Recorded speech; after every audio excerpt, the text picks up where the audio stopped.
මා දැක්ක මෙතන කෑ ගහලා කියනවා අපිට බැරි නම් එයා කතා කරන්නලු. අනේ ප්ලීස් එපා. මා මේ කියපු මේ අපි ගත්තොත් අපිට දැන් කාණ්ඩ දෙකක් තියෙනවා ක්‍රියාත්මක කරන්න. එකක් තමයි මේ දින 25ට. මේ දින 25ට ක්‍රියාත්මක කරන්න බිලියන 72.2ක් තියෙනවා. අද අපි සම්මත කරන 2026 අයවැය ලේඛනය ජනවාරි මාසයේ ඉඳන් ක්‍රියාත්මක වෙනවා. අන්න ඒ ඉදිරිපත් කළ අයවැය ලේඛනය තමයි අපි පරිපූර්ණ කැස්තමේන්තුවක් ගෙන බලාපොරොත්තු වෙනවා රුපියල් බිලියන 500ක. ඒ රුපියල් බිලියන 500 තමයි මා කලින් කියන ලද අර ගොඩක් යෝජනා අපි ඇතුළත් කරලා තිබෙනවා. බිලියන 72කින් යෝජනා කරන්න පුළුවන් ඒවා අපි අද ගැසට් නිවේදනයෙන් අද නිකුත් කරනවා. එතකොට අපිට ප්‍රශ්නයක් පැන නගිනවා. දැන් අපි මේ වන විටත් අපි කවුරුත් දන්නවා ජාත්‍යන්තර මූල්‍ය අරමුදලේ විස්තීර්ණ ණය යෝජනා ක්‍රමය ඇතුළේ අපි ඉන්නේ. මම දැක්ක මෙතන ගොඩක් අය කෑ ගහනවා මේ ගිවිසුමෙන් අයින් වෙන්න, අලුත් ගිවිසුම් යෝජනා කරන්න. ඒ ගිවිසුම් එහෙම යෝජනා කරන්න පුළුවන් නේද? විපක්ෂ නායකතුමයි සභානායකතුමයි අතර නම් ගහලා තියෙන්නේ. එහෙම ඒවා නෙවෙයි මේවා. මේවා ජාත්‍යන්තර යම් නිර්ණායකයන් මත එළබෙන ලද එකගතාවය. රවි කරුණායක හිට මුදල් අමාත්‍යතුමා දන්නවා. ඒවා හෙට දවසේ කියන්න පුළුවන් ද අයින් වෙන්න කියලා. හෙට දවසේ කියන්න පුළුවන් ද කඩන්න කියලා. එහෙම කඩන්න බෑ. කඩන්නත් මොකද කරන්න ඕන? ඒකගතාවයෙන් බිඳින්නත් සමාලෝචනයක් අවශ්‍යයි.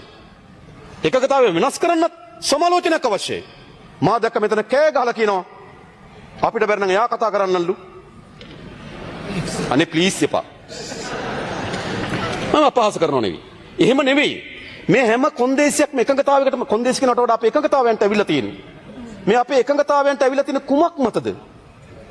මේ තියෙන ජාත්‍යන්තර එකඟතාවයන් කියන්නේ යම් මූල ධර්මයන් මත එකඟ වෙලා තියෙන්නේ. නැවත එකඟතාවයෙන් බිඳිනවන සමාලෝචනයකට යන්න ඕන. දැන් අපි 6 වෙනි සමාලෝචන 5 වෙනි සමාලෝචන අවසන් කරලා තියෙන්නේ. අපි නිලධාරි මට්ටමේ ඇග්‍රීමන්ට් එක සයින් කරලා තියෙන්නේ. ඒක එළබෙන 15 වෙනිදා ඒගොල්ලන්ගේ අධ්‍යක්ෂ මණ්ඩලයට ලබා දීමට සැලසුම් කරලා තිබුණා. හැබැයි තත්ත්වය වෙනස්. දැන් තත්ත්වය වෙනස්. අපි කලින් එළඹුණු නිලධාරි මට්ටමේ එකඟතාවයට වඩා වෙනසක් ඇති වෙනවා. වෙනසක් ඇති වෙනවා නම් ජාත්‍යන්තර මූල්‍ය අරමුදල අපට යෝජනා කරලා තිබෙනවා. සාපි අතර කතා බහක් සිදු වී තිබෙනවා. මේ දෙසැම්බර් මාසයේ බෝඩ් එකට දාන්න නැතුව ජනවාරි හෝ පෙබරවාරි දක්වා කල් තියන්න. අපි එකඟයි. හේතුව දෙසැම්බර් මාසයේ අපට ලැබීමට තියෙන ඩොලර් බිලියන 342ක වාරිකයක් අපි සාකච්ඡා කරමින් තිබෙන මේ වාරිකය වැඩි කරගන්න. ඒ වාරිකය වැඩි කරගන්න නම් අපිට සාකච්ඡාවක් අවශ්‍ය, කාලයක් අවශ්‍යයි.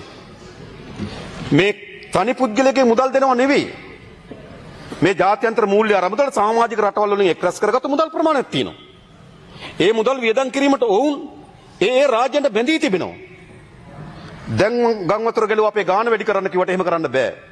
එනිසා ඒකට යම් සමාලෝචන ක්‍රියාවලියක් අවශ්‍යයි.